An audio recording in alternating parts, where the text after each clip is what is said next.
La imaginación se cumple. 26 de octubre de 1968. Yo afirmo que la imaginación crea la realidad, y si esta premisa es verdadera, entonces la imaginación se materializa en lo que se convierte tu vida. Aunque he cambiado las palabras, lo que digo no es nuevo. Las escrituras lo expresan así: lo que desees, cree que ya lo has recibido, y así será. Esta afirmación se remonta a 2000 años atrás, incluso antes de que Jeremías hablara del mismo principio en su relato del alfarero y el barro. Pero, hasta que la imaginación no se convierta en parte de tu hábito natural de pensamiento cotidiano, no actuarás conscientemente. Como la respiración, esta conciencia debe integrarse en ti, de tal manera que no te desvíes a la izquierda o a la derecha para suplicar o culpar a nadie. Cuando reconozcas esta presencia, no importará si empezaste tu vida en una situación desfavorable o en un palacio, como un niño pobre o rico. Te darás cuenta de que la vida siempre externaliza lo que estás imaginando. No tener conocimiento de este principio, que permite reproducir tu entorno, sea agradable o desagradable, de manera continua y eterna, depende de alimentar tu imaginación o de lo que tus sentidos dicten. Pero al conocer este principio, puedes ignorar el presente y, desligado de los llamados hechos de la vida, puedes imaginar el presente como desees que sea, alimentado por tu deseo y no por su carencia. Ahora bien, la imaginación no se puede observar como observamos los objetos en el espacio, pues la imaginación es en sí misma la realidad. Fawcett llama a Dios a la causa del universo diciendo: Dios, el Creador, es como la pura imaginación en nosotros. Él actúa en las profundidades de nuestra alma, subyacente a todas nuestras facultades, incluida la percepción, y emerge en nuestra mente superficial, menos disfrazada en forma de fantasía productiva. Escucha tus pensamientos y oirás las palabras de Dios. Un pensamiento que no se siente no produce nada, pero un pensamiento que genera acción se reproduce. Atrapa a Dios en un momento de acción tal como la ira, el miedo o la frustración, ser felicitado o felicitar, y sabrás lo que sucederá en tu mundo. A menos, por supuesto, que detengas tus pensamientos y los revises. La mayoría de nosotros, sin embargo, no somos conscientes de lo que estamos haciendo, por lo que no observamos al Creador. Pero podemos atraparlo cuando fluye en nuestra mente superficial, menos disfrazado en forma de fantasía productiva. Si mientras vas en el autobús, conduces el coche, estás sentado en casa o te encuentras en un bar y oyes una observación y reaccionas internamente, esa observación se cumplirá en lo que tu vida se convierta. Este principio te libera, si estás dispuesto a asumir su responsabilidad. Sin embargo, lo asumas o no, cumplirás cada pensamiento impulsor tuyo de cualquier modo. Así que al final, no simpatizarás ni condenarás, sino que simplemente hablarás de este principio a aquellos que puedan estar atravesando una experiencia desagradable, y si lo aceptan, dejarás que el principio funcione en sus vidas. Ahora, la persona promedio en América es cristiana o judía. Pregunta a cualquiera de ellos si creen que imaginar crea la realidad, y lo más probable es que te den una respuesta negativa. Pero, aunque no lo sepan, si creen en Dios, creen en la imaginación. Pueden leer las escrituras y aceptar las palabras en la superficie, pero su significado no se ha convertido en parte de su pensamiento. La noche pasada, por ejemplo, escuché a Billy Graham por primera vez. Había miles de personas en la audiencia, escuchando a un coro de miles de miembros cantar la canción "Oh, cuánto amo a Jesús". Ahora, no quiero ser crítico, pero cuando escuché hablar a Billy Graham, me di cuenta de que no tenía el menor concepto de Jesús, mucho menos de su segunda venida. Él decía: si Jesús viniera ahora, solo imagínate, no habría más cáncer, ni fallos cardíacos, ni muerte. Billy Graham cree que el cielo está hecho de cuerpos de carne y hueso, en estados excrementicios. y tendrían que tener cuartos de baño allí, si no hubiera más muerte. Si aún estuvieras en un cuerpo, eso es excrementicio. Tendrías que tomar la comida que se te da, y lo que no pudieras asimilar, tendrías que expulsarlo. Y, a menos que perdieras todo sentido de la vergüenza y volvieras al mundo animal, tendrías que tener un cuarto de baño. Escuchaba a este hombre y me preguntaba, ¿es este el hombre que estuvo departiendo en la Casa Blanca y fue recibido por el Papa en el Vaticano? Por otro lado, el Papa es igualmente ingenuo respecto al misterio de Cristo. Luego, al final del programa, hubo una petición de dinero. Él te dará 2 libros que no habías pedido. Uno interpreta la Biblia y el otro interpreta al primero. Todo lo que tienes que hacer es enviar tu donativo a esta sencilla dirección, Billy Graham, Minneapolis. Pero, dijo él, este programa nos ha costado $500,000 y nosotros no tenemos ese dinero. Así que si estás solo, por favor envía una contribución. Pero si no estás solo, entonces haz una colecta entre todos los que estén contigo y envíala. Ahora, esto continúa noche tras noche durante toda una semana. Él es un ser grande y maravilloso, pero no tiene ningún concepto del misterio de Cristo. Ahora quiero mostrarte lo que quiero decir cuando afirmo que puedes ser exactamente lo que desees ser. Déjame empezar diciéndote que durante los últimos meses me he sentido como el diablo, pero sabía que era responsable del infierno en el que me encontraba. El médico me realizó todas las pruebas posibles, y cuando lo vi ayer me dijo que yo era un dilema. ¿Sabes qué es un dilema? Es un argumento que presenta 2 o más alternativas igualmente convincentes contra un oponente. En otras palabras, si partes de la suposición de que cualquier opción que elijas será errónea, tienes un dilema. Puedes utilizar cualquier cosa como un dilema. Por ejemplo, a mí, mi sangre indicaba una cosa en una prueba y lo opuesto en otra. Las pruebas solo confirmaron lo que ya sabía, que la causa de mi malestar reside en lo profundo de mi alma y no en causas secundarias, como el tiroides, el corazón, el hígado o cualquier cosa fuera de mí mismo. Yo estoy vistiendo un cuerpo, pero no soy yo.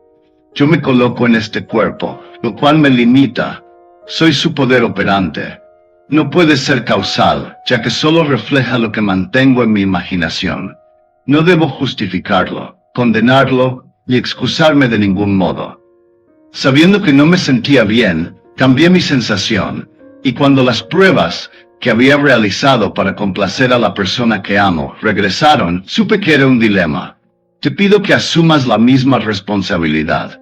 No le pases la responsabilidad a ninguna persona, organización, situación o circunstancia, sino descubre por ti mismo que imaginar verdaderamente crea la realidad.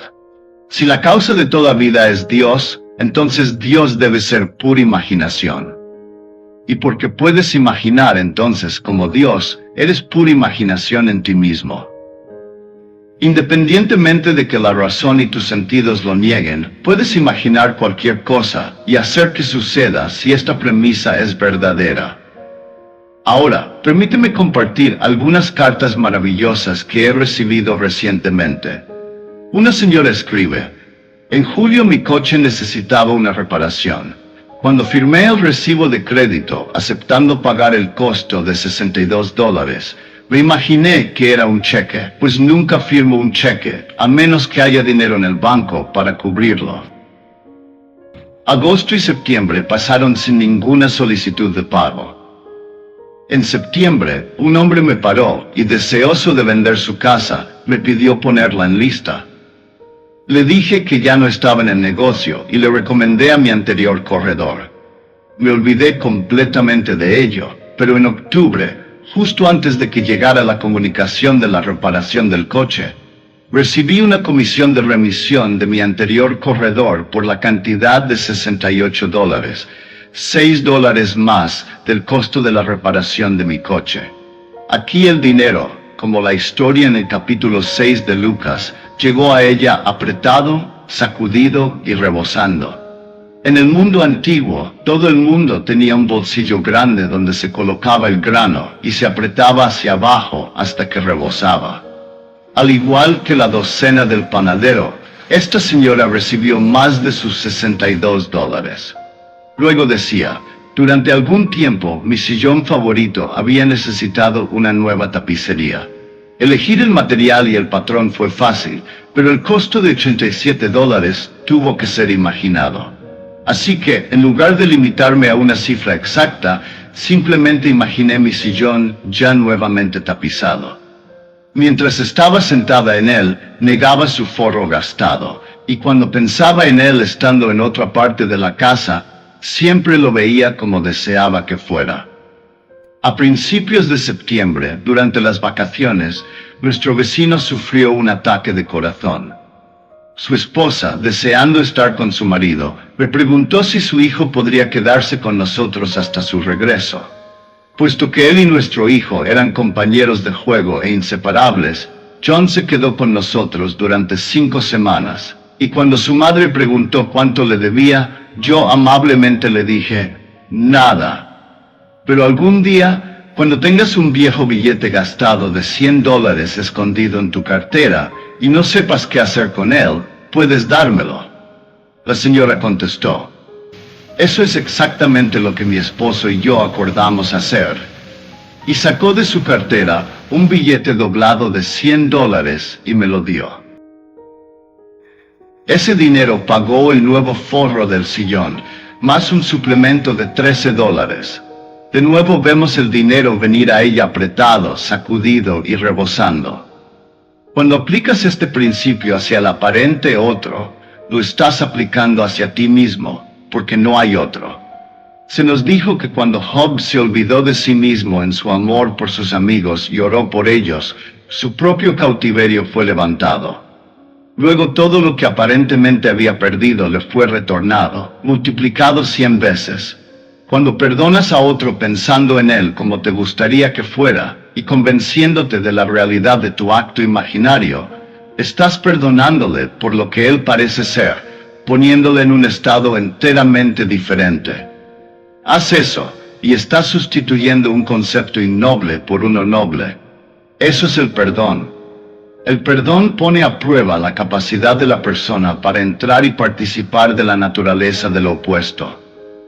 Un sacerdote dirá, yo te perdono. Sin embargo, cuando se cruza contigo por la calle, recuerda lo que fue confesado. Si él puede recordar, no ha perdonado. El recuerdo de lo que fue hecho o dicho debe ser sustituido por otra cosa, de modo que lo primero no pueda ser recordado ya. Si la actual señora Onassis sigue siendo la señora Kennedy a tus ojos, no la has perdonado, porque aún la estás viendo en su estado anterior. Perdónala sumergiéndote tanto en la idea de su nuevo estado, que sea todo lo que puedas recordar, y no el anterior. Si sigues pensando en ella en su estado anterior, la has empujado de vuelta a él, pues solo existen estados que se exteriorizan. Ahora, aquí hay otra historia. Mi amiga fue a Pittsburgh este verano para visitar a una amiga de la infancia, quien expresó el deseo de tener un nuevo órgano Baldwin. Poseyendo un órgano económico, mi amiga le dijo que cada vez que se sentara a tocar, imaginara ver la palabra Baldwin a través del frontal del órgano y afirmara que era su modelo de alta gama y que ya lo había pagado. Ella prometió hacerlo. El padre de la amiga había fallecido, y cuando ella recibió un cheque de $4,500 de su patrimonio, lo gastó en reparaciones necesarias de la casa. Pero, cuando llegó otro cheque por $3,500 del patrimonio, decidió comprar su órgano. Aunque el Baldwin de alta gama costaba $5,000, le dijeron que se lo venderían por $4,000 y le aplicarían un segundo descuento de $1,000 a cambio de su órgano actual, haciendo que el costo total fuera de $3,000 por el órgano de sus sueños.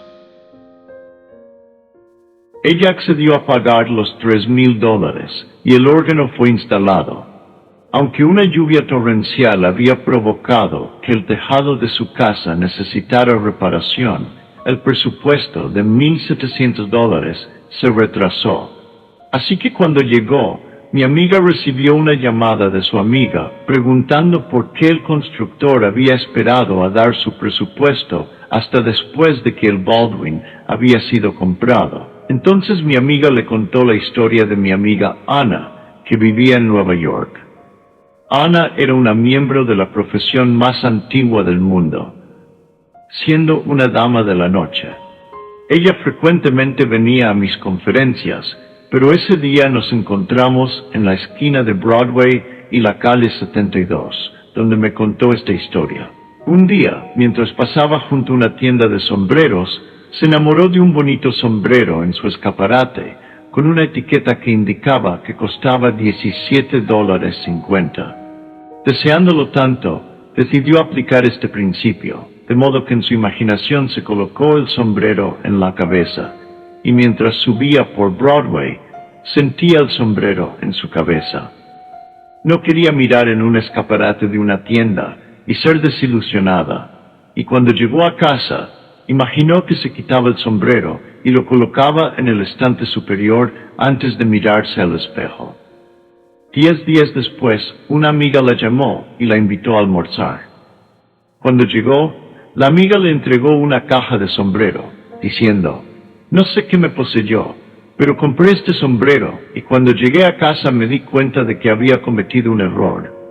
No me gusta para mí, pero pienso que te quedaría estupendamente a ti, Ana».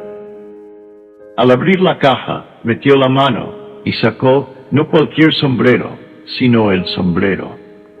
Luego Ana me dijo: «¿Por qué Dios no me dio el dinero para comprar el sombrero en vez de traérmelo a través de una amiga?» Le pregunté si se sentía obligada con su amiga, y cuando dijo que no con la cabeza, le pregunté cuánto pagaba habitualmente por un sombrero. Cuando me dijo $4 o $5, le pregunté si había comprado alguna vez un sombrero de $17 antes. La respuesta fue que no, y cuando admitió que debía el alquiler de 2 semanas, le dije: «Si mientras estabas admirando el sombrero hubieras encontrado un billete de $100 en la acera, ¿habrías comprado el sombrero?» Responderé por ti: no, no lo habrías hecho. Habrías pagado el alquiler y quizás comprado algunos comestibles, pero no habrías comprado el sombrero. Dime, Ana, ¿cuánto dinero debe darte Dios para lograr que compraras un sombrero de $17? Si te hubiera dado $1,000, no lo habrías comprado, pues no estás acostumbrada a comprar sombreros tan caros. Así que Dios sabe mejor cómo darte el sombrero que tú deseabas. Después de contar la historia, mi amiga preguntó: «¿Cuánto dinero debe darte Dios para comprar el órgano?» Tienes el órgano porque lo imaginaste. Ahora aplica el mismo principio al nuevo tejado, pues la imaginación no te fallará. Aquí tenemos un principio que la señora utilizó para su órgano, pero cuando necesitaba un tejado nuevo, olvidó la fuente de los fenómenos de la vida. La razón intervino y le dijo que todo el dinero del patrimonio de su padre se había acabado. Si la dejas, la razón te quitará este regalo divino y te dejará, de hecho, pobre, porque posees el don de tener todo lo que imaginas, si eres fiel a lo que has asumido. Ahora, una señora escribió diciendo: «Soñé que estaba en unos grandes almacenes con una querida amiga que accedió a vigilar mi bolso mientras yo compraba. Pero cuando volví, mi amiga se había ido y mi bolso estaba en una bolsa de papel en el suelo. Al abrir el bolso, descubrí que faltaban $30 y una pequeña tarjeta que llevo indicando que soy una ministra ordenada de Unity. Desperté preguntándome por qué alguien querría esa tarjeta. La tarjeta contenía el objeto central de la verdad en su sueño. Ella había pagado las 30 monedas de plata, el precio pagado por la verdad, y ahora había trascendido cualquier ordenación en este mundo. Por buena que Unity y todos esos grupos sean, están jugando sus papeles en ciertos niveles de la conciencia. Pero esta señora había ido más allá de cualquier ismo artificial, sea Unity, la ciencia cristiana o la ciencia de la mente. Todas esas son doctrinas artificiales, no basadas en la visión. A ella le fue mostrado que había pagado el precio por Cristo, y la tarjetita que le dio título para cierto nivel de conciencia había sido eliminada, pues ella había trascendido el nivel psicológico y entrado en el tercer nivel del arca de la vida, el nivel de la visión. Ella había encontrado a Cristo porque había pagado el precio. Te puedo decir, tienes dentro el poder para crear cualquier cosa. Deja que la gente sea lo que quiera ser, mientras te pones metas para ti mismo. No importa qué haya pasado en tu vida o lo que la evidencia de tus sentidos te diga, el poder del universo está en ti. Ese poder es el Señor Cristo Jesús, cuyo nombre es Yo Soy. Sin embargo, no lo conocerás nunca, a menos que lo pongas a prueba, pues solo entonces te darás cuenta de que Jesucristo está en ti. Me enseñaron que Cristo estaba fuera en algún lugar en el espacio, pero acepté el desafío y me puse a prueba para descubrir que yo soy el Creador, que yo creo desde dentro y que mi vida es el cumplimiento de mis propios actos imaginarios. No siempre he sido sabio en mi elección, pues la imaginación está siempre cumpliendo su estado imaginario, y he imaginado cosas desagradables, y las he cosechado convirtiéndome en el cumplimiento de lo que estaba imaginando. Entonces me volví más alerta y descubrí que podía atrapar a Cristo mientras fluía mi mente menos disfrazado en forma de fantasía creativa. Si mis pensamientos eran impulsos motores y eran desagradables, yo sabía qué esperar a menos que los revisara. Pero fueran agradables o desagradables, sabía que los cumpliría. No envidies a nadie. Si un hombre tiene $500 millones y una chica está en lo alto de la escala social, es porque Dios en ellos tuvo el deseo y se ha cumplido. Blake estaba en lo correcto cuando tituló su maravilloso cuadro, Más es el grito del loco, menos que todo no es suficiente. Las Escrituras nos dicen, todo lo tuyo es mío y lo mío es tuyo, pues todo lo que Dios es tuyo, ya que tú heredas a Dios. Él es tu posesión, así que todo lo que Dios es, cuando tú lo heredas, menos que todo, no es suficiente. Pero el grito de más es el grito del loco, pues en tanto él quiera más, nunca tiene suficiente. La señora Onassis se nutre de un fondo de crédito de más de $20 millones. Podrías pensar que es suficiente, pero podrías ajustarte a un modo de vida en que no lo sería. Están las necesidades de caridad, más si deseas ser una de las 10 mejor vestidas del país, debes tener una fortuna para gratificar ese deseo. No hay nada malo en ello. Yo personalmente no tengo ningún deseo de ser nombrado entre los exteriormente bien vestidos. Espero estar interiormente bien vestido. Espero que mi luz sea cegadora. Espero que mi vestimenta sea tan poderosa que uno no pueda estar en su presencia a menos que esté cualificado para estar ahí. Y si modifico mi vestimenta para adaptarme al nivel en que otro está, para que él pueda ver al ser que yo represento, lo hago, pero ciertamente no en el exterior. Te digo, imaginar crea la realidad. Créeme, pues es verdad. Fawcett estaba en lo cierto cuando decía, el secreto de imaginar es el más grande de todos los problemas a cuya solución el místico aspira, pues el supremo poder, la suprema sabiduría y el supremo deleite descansan en la solución de este misterio. Un amigo mío envió al señor Fawcett mi libro y llamó su atención hacia el capítulo llamado La Revisión. También envió una copia a un físico de una de nuestras grandes universidades. El físico sintió que, puesto que las afirmaciones recogidas ahí no eran científicamente probables, el libro no era digno de su biblioteca.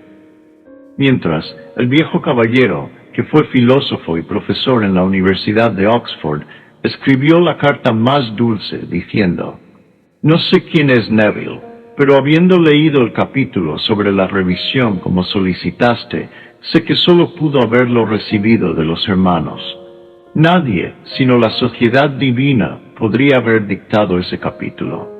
Aquí un hombre lleno de alabanza para un pensamiento que el científico ridiculizó porque estaba fuera de su alcance. Te pido que me tomes en serio. La imaginación se cumplirá, de modo que no te limites por nada de lo que esté sucediendo ahora, no importa lo que sea. Sabiendo lo que quieres, concibe una escena que implique que lo tienes. Convéncete de su verdad y camina ciegamente en esa suposición. Cree que es real. Cree que es cierta y llegará a pasar.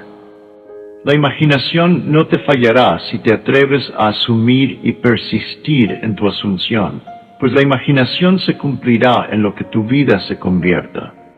Ahora, tú puedes conocer a alguien que tuvo una asunción, pero murió antes de que fuera realizada. Yo puedo decirte, la muerte no termina con la vida. El mundo no deja de ser en el momento en el tiempo en que tus sentidos dejan de registrarlo. En cambio, tú eres devuelto a la vida para continuar tu viaje, y tus sueños, no realizados aquí, se realizarán allí. Tú no puedes detenerlo, pues la imaginación está siempre creando la realidad. Cuando mi hermano Lawrence estaba haciendo su salida de este mundo, yo le dije a mi cuñada que había matrimonio en el otro mundo, y ella, en un tono muy ligero, dijo, «Yo no quiero ir ahora, pero ¿tú piensas que Lawrence me estará esperando para que podamos volver a casarnos?» Bueno, respondí yo en el mismo tono ligero, diciendo, «Dios es misericordioso. Dejaré eso ahí y tú puedes dar la interpretación que quieras respecto a lo que he dicho». Pero imaginas a dos personas que han pasado su vida peleando como el perro y el gato queriendo perpetuarlo? No, Dios es misericordioso. Realmente lo es. Una vez que has experimentado un estado infeliz, tendrías que ser un estúpido idiota para repetirlo. Pero después de la resurrección, no hay dar o tomar en matrimonio, pues estás por encima de la organización de sexos, por completo más allá de ello. Ahora, entremos en el silencio.